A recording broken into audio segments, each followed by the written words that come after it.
5 minutes left for us. 5 minutes left for us. Good, Sonny said. She's been through it before, me too. You were too young to know about it. And then things got pretty smooth while you were growing up. Pulls and then says, she's down at the hospital with the old man. He's gonna pull through. But us going down? Michael asked. Sonny shook his head and said dryly, I can't leave this house until it's all over. The phone rang. Sonny picked it up and listened intently. While he was listening, Michael sauntered over to the desk and glanced down at the yellow pad Sonny had been writing on. There was a list of 7 names. The first 3 were Sollozzo, Philip Tatale, and John Tatale. It struck Michael with full force that he had interrupted Sonny and Tessio as they were making up a list of men to be killed. When Sonny hung up the phone, he said to Teresa Hagen and Michael, can you 2 wait outside? I got some business with Tessio we have to finish. Hagen's wife said, what's that called about, Tom? She said it almost truculently. She was weeping with fright. Sonny put his arm around her and led her to the door. I swear he's going to be okay, he said. Wait in the living room. I'll come out as soon as I hear something. He shut the door behind her. Michael had sat down in one of the big leather armchairs.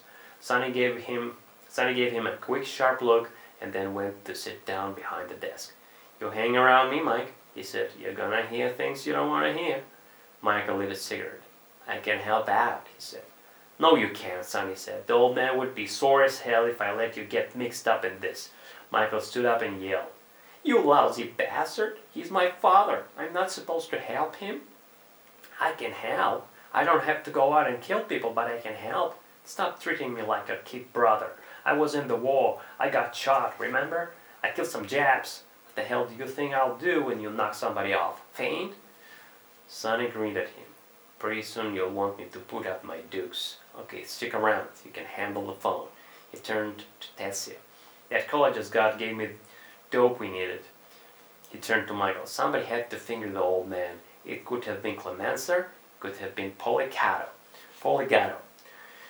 who was very conveniently sick today. I know the answer now. Let's see how smart you are, Mike. You're the college boy who sold out to Sollozzo. Michael sat down again and relaxed back into the leather armchair. He thought everything over very carefully.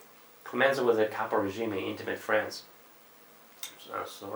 Clemenza was a capo regime in the Corleone family structure. Don Corleone had made him a millionaire, and they had been intimate friends for over 20 years.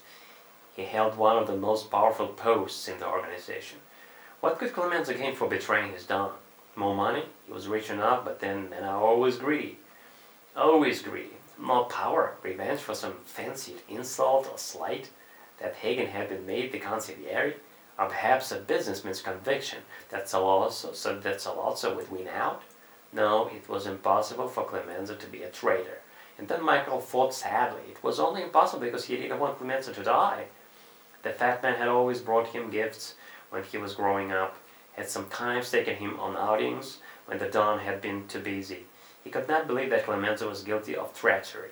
But on the other hand, Sollozzo would want Clemenza in his pocket more than any other man in the Corleone family.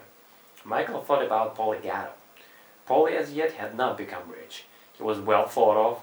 His rise in the organization was certain, but he would have to put in his time, like everybody else. Also, he would have wild dreams of power, as the young always do. It had to be Poli. And then Michael remembered that in the 6th grade, he and Poli had been in the same class in school, and he didn't want it to be Poli either. He shook his head. Neither one of them. Neither one of them, he said. But he said it only because Sonny had said he had the answer. He had the answer. It had been a vote. If it had been a vote, he would have voted Poli guilty. Sonny was smiling at him. Don't worry, he said. Clemenza is okay. It's Poli, that damned little bastard.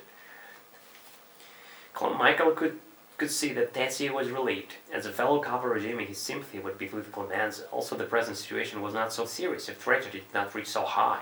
Tessio said cautiously, "And I can send my people home tomorrow?" Sonny said, "The day after tomorrow. I don't want anybody to know about this until then. Listen, I want to talk some family business with my brother. Personal.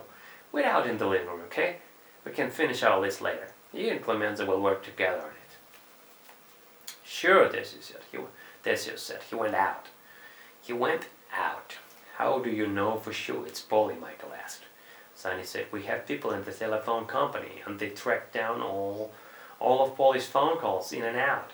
Clemenza's too. On the 3 days Polly